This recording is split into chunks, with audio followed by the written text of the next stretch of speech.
Hey everyone, welcome back to my YouTube channel. In this video, I'll guide you through fixing the Google couldn't verify this account belongs to you issue. If you're unable to sign into your Google account due to this problem, stay tuned for the solution. First, go to your device's home screen and open any browser. Tap on Sign In to access the sign-in page for your Google account.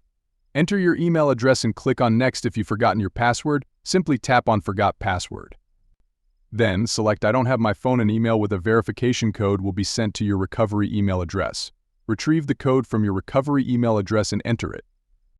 You'll then have the opportunity to reset your Google account password. If you don't have access to your recovery email address, tap on Try Another Way. Unfortunately, without a recovery phone number or email address, you won't be able to sign into your Google account. Remember, if you've forgotten your password, you'll need to reset it using a verification code sent to your email address or phone number. That's all for today's video. I hope this solution helps you. Don't forget to like and subscribe to my YouTube channel for more helpful content. Thank you.